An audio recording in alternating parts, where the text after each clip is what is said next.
दोस्तों सन 2020 अब तक का सबसे चैलेंजिंग एक साल रहा है। यह एक ऐसा साल था जो अपने साथ सैकड़ों चुनौतियों को लेकर आया था। ऐतिहासिक तौर पर यह कभी भी ना भूले जाने वाला एक साल बनकर रह गया है। कोविड-19 के बाद बहुत सारे लोगों की नौकरियां चली गई। कई सारे लोग खुद इस बीमारी के कारण चले गए। लोगों के बीच में खाने की कमी थी, फाइनेंशियल डिफ़िकल्टी थी, एजुकेशन नहीं थी, कंपनियां बर्बाद हो गई और उसके बाद आंदोलन पर आंदोलन। ऐसे में सभी लोगों को इंतज़ार था 2020 के जाने का और 2021 के आने का, क्योंकि नए साल में लोग कुछ नया करना चाहते हैं, कुछ नया पाना चाहते हैं, कुछ नए गोल्स जीवन में सेट करना चाहते हैं। लेकिन दोस्तों सच्चाई तो यह है कि इस नए साल को नया बनाने के लिए आपको खुद भी मेहनत करनी पड़ेगी, नहीं तो 2020 से 2021 का सिर्फ नंबर ही चेंज होगा, बाकी कुछ भी चेंज नहीं होगा। अब आपके मन में एक सवाल होगा कि हाँ मैं तो इस साल में कुछ नया करना चाहता हूँ, कुछ नया प्राप्त करना चाहता हूँ, लेकिन नहीं जानता कि कैसे क्या करूँ।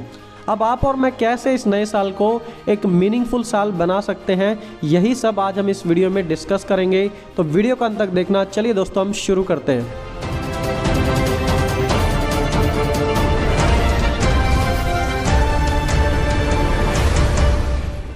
दोस्तों पहली बात, स्टार्ट राइट नाउ। अभी से, आज से शुरुआत करें।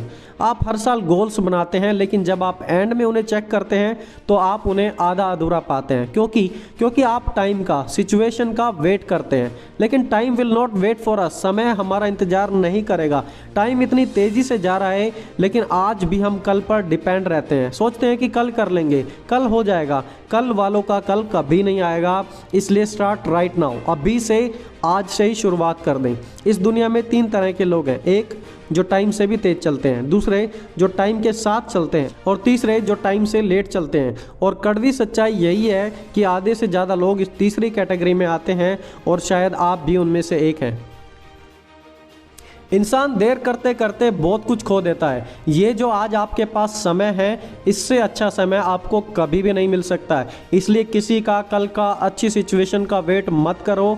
आज से अपनी मंजिल की तरफ बढ़ना शुरू करो। इवन पवित्र बाइबल में भी लिखा है कि अवसर को बहुमूल्य समझो, क्योंकि दिन बुरे हैं। So start right now. आज से जो आपने डिसाइड किया है उसे आज से करना शुरू करें। कल का इंतजार कभी ना करें। दोस्तों दूसरी बात, बी एंड फोकस्ड। अंतिम परिणाम को मन में रखकर चलो। देखिए, जब एक आर्टिस्ट एक पेंटिंग बनाना शुरू करता है तो वो जानता है कि एंड में ये पेंटिंग कैसे दिखेगी। उस पेंटिंग का एंड, उसकी बिगर पिक्चर अपने मन में रखकर चलो। आपको पता होना चाहिए कि सन 2021 में आपको कहाँ पहुँचना है। अंत में आप कहाँ पहुँचना चाहते हो, क्या अचीव करना चाहते हो, और परमेश्वर में कितना बढ़ना चाहते हो आप। तो 2021 में जब आप चलते हैं तो एंड को, अंत को, परिणाम को अपने दिमाग में रखकर चलें कि आप कहां पहुंचना चाहते हैं। दोस्तों तीसरी बात, get out of your comfort zone. अपनी आरामदायक जिंदगी से बाहर निकलें। देखिए, जब हम अपने लिए, अपने परिवार के लिए, या फिर जब हम परमेश्वर के लिए भी कुछ करना चाहते हैं तो यह इतना आसान नहीं होता जितना आप सोच रहे हैं। आपको पता है कि कोई भी सेवकाई ऐसे ही नहीं बन जाती। लोग घंटों घुटनों पर प्रार्थना करते हैं, सालों साल वचन का अध्ययन करते हैं, धूप में खड़े होकर वचन को बांटते हैं, लेकिन आप अपने बिस्तर में लोटे लोटे प्रे रिक्वेस्ट भेजते हैं कि प्रार्थना करें मेरे लिए कि मैं परमेश्वर की सेवकाई में आने पाऊं, बढ़ने पाऊं। आप पहले अपने आराम को तो छोड़िए और फिर उसके बाद ही सेवकाई के बारे में सोचिए। प्रभु यीशु के पीछे चलना मानो क्रूस उठाना है। इतना आसान नहीं है जितना कि आप सब सोच रहे हैं। आज आरामदायक जिंदगी इंसान की बढ़ोतरी के लिए सबसे बड़ी रुकावट है। बाहर से बोलते हैं मुझे ये करना है, वो करना है, लेकिन अंदर तो इच्छा ही नहीं है करने की। जिसको करना है वो करेगा, और जिसको नहीं करना वो बिल्कुल भी नहीं करेगा। वो सिर्फ बहाने बनाएंगे। दोस्तों चौथी बात, अच्छी आदतें बनाएं और बुरी आदतें छोड़ें। किसी ने सच ही कहा है कि इंसान वही है जो वो करता है। आपकी आदतें आपको बना भी सकती हैं और आपकी लाइफ को बर्बाद भी कर सकती हैं। और सच बात तो यह है कि आपकी आदतें आपके अपने हाथों में होती हैं। सफल लोग सफल आदतें बनाते हैं और असफल लोग असफल आदतें। इस नए साल में डेली प्रेयर, हर दिन प्रार्थना को अपनी एक हैबिट बनाएं।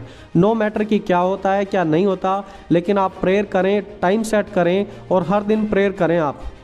बाइबल रीडिंग, हर दिन वचन पढ़ें, मनन करें, परमेश्वर से सीखें, वचन की गहराई को डेली जानने की कोशिश करें। प्रैक्टिस फास्टिंग, उपवास करना सीखें, एटलीस्ट हफ्ते में एक बार करें लेकिन उपवास करना सीखें आप। वचन को लोगों की बातों से ज़्यादा महत्व दें, लोगों की बातों पर ज़्यादा ध्यान ना दें, लेकिन वचन क्या कहता है उस बात की गहराई पर चलें। जिनसे आप नफरत करते आ रहे थे उनसे प्रेम करना सीखें। इस नए साल में ये सभी अच्छी आदतें डेवलप करें, और अगर आप इन्हें डेवलप कर लेंगे तो आपकी ज़िंदगी काफ़ी ज़्यादा डेवलप हो जाएगी और 2021 में आप एक नए व्यक्ति बन पाएंगे। दोस्तों, पांचवी बात, प्रैक्टिस ग्रैटिट्यूड। हर स्थिति में धन्यवाद देना सीखें। हर सुबह उठकर परमेश्वर को धन्यवाद दें, नई चीज़ों के लिए जो परमेश्वर ने आपके जीवन में की हैं। हमेशा कंप्लेंट ही ना करते रहें, लेकिन परमेश्वर का धन्यवाद करना सीखें। अब आप में से कुछ लोग कहेंगे कि मेरे पास तो धन्यवाद देने के लिए कुछ भी नहीं है, क्योंकि परमेश्वर ने मेरे जीवन में कुछ भी नहीं किया। एक बार एक आदमी था और ऑफिस के काम की वजह से वो बहुत ही ज़्यादा परेशान था, लेकिन जब वो रास्ते में जा रहा था तो उसे ठंड में बैठा हुआ एक भिखारी दिखाई दिया। और जब उसने उस भिखारी को देखा तो उसने तुरंत परमेश्वर का धन्यवाद कहा कि परमेश्वर, मेरे जीवन में परेशानी तो है, लेकिन एटलीस्ट मैं रोड पे तो नहीं बैठा। उस भिखारी ने थोड़े समय बाद एक पागल को देखा और उसने तुरंत रियलाइज़ किया कि परमेश्वर ने उसे रोड पर तो रखा है, लेकिन कम से कम वो सही सलामत तो है। थोड़ी देर बाद उस पागल ने एक एम्बुलेंस में एक मरीज को जाते हुए देखा और उस पागल ने तुरंत रियलाइज़ किया कि चाहे मेरे अंदर दिमाग की थोड़ी कमी है, लेकिन फिर भी मैं चल फिर सकता हूँ, मैं उस मरीज के समान नहीं हूँ। जब वो एम्बुलेंस वाला मरीज हॉस्पिटल में पहुंचा तो उसने देखा कि उसे तो सिर्फ बुखार था, लेकिन हॉस्पिटल में तो टाइफाइड, कैंसर, बड़ी बड़ी बीमारियों के मरीज थे, और उसने तुरंत परमेश्वर का धन्यवाद किया। देखिए, मैं आपको कंपैरिजन नहीं सिखा रहा हूँ, तुलना करना नहीं सिखा रहा हूँ, लेकिन सिर्फ बताने की कोशिश कर रहा हूँ कि आप कितने आशीषित हैं। हम बाकी दुनिया से अलग हैं क्योंकि परमेश्वर का अनुग्रह हम सभी के साथ है। इसलिए जब भी कोई मसीह आज प्रार्थना करता है तो वो सबसे पहले परमेश्वर का धन्यवाद करता है। आज अपनी नजरें चारों तरफ लगाएं आप और देखें, दुनिया को ऑब्जर्व करें, और आपको पता लगेगा कि आप, परमेश्वर ने आपको कितना ज़्यादा आशीषित किया है। आप एक धन्य व्यक्ति हैं परमेश्वर की नज़रों में। जब तक आप जीवित हैं तब तक have an attitude of gratitude. जो आज है आपके पास उसके लिए हमेशा आभारी रहें और परमेश्वर से अच्छी वस्तुओं की कामना करें और अच्छी वस्तुओं की आशा रखें। और दोस्तों, छठी और सबसे आखिरी बात, अवॉइड सोशल मीडिया, पोर्नोग्राफी और एनी अदर एडिक्शन। आज मैक्सिमम लोग सोशल मीडिया के शिकार हैं, फ़ोन के गुलाम हैं। नोटिफिकेशंस, फेसबुक, इंस्टाग्राम ही उनकी ज़िंदगी है। सोशल मीडिया की ज़िंदगी एक फेक ज़िंदगी है और सबसे गंदी ज़िंदगी है। हर दिन लोग इसमें डूबते जा रहे हैं, हर दिन। और अगर ऐसा ही चलता रहा तो हमारी जनरेशन एक सबसे स्टूपिड जनरेशन बन जाएगी। मेरी आप सभी से रिक्वेस्ट है, प्लीज़ सोशल मीडिया को कम करें, नहीं तो ये आपकी ज़िंदगी को बर्बाद कर देगी। और पोर्नोग्राफी एक एडिक्शन है जो कभी शांत नहीं होता, कभी इसमें संतुष्टि, सेटिस्फैक्शन नहीं मिलती। इसकी डिमांड हर दिन बढ़ती जाएगी। हमारे चैनल की मैक्सिमम ऑडियंस जवान है और आप जानते हैं कि भारत में पोर्नोग्राफी व्यूअर्स बढ़ते ही जा रहे हैं और आप भी शायद उनमें से एक हैं। देखिए, परमेश्वर इस घिनौने पाप से बहुत ही ज़्यादा नफरत करते हैं। आप पोर्नोग्राफी देखकर, नशे में पड़कर कभी भी आत्मिकता में नहीं बढ़ पाएंगे। शरीर और आत्मा बहुत अलग हैं, शरीर के काम और आत्मा के काम बहुत अलग हैं। ये कभी भी एक समान नहीं हो सकते, एक साथ नहीं चल सकते। इसलिए प्लीज़ सोशल मीडिया, पोर्नोग्राफी को छोड़ दें आज से, इवन अभी से ही। और उस टाइम को अच्छी बुक्स पढ़ने में, या फिर किसी न्यू स्किल को डेवलप करने में, या फिर किसी को सुसमाचार सुनाने में, या परमेश्वर के बारे में जानने के लिए इस्तेमाल करें। दोस्तों, आज तक जो भी आप करते आ रहे थे वो सब भूलकर, उसे पीछे छोड़कर आगे बढ़ें, क्योंकि परमेश्वर कहते हैं कि देखो, पुरानी बातें बीत गई हैं और परमेश्वर सब बातों को हमारे लिए नया कर देते हैं।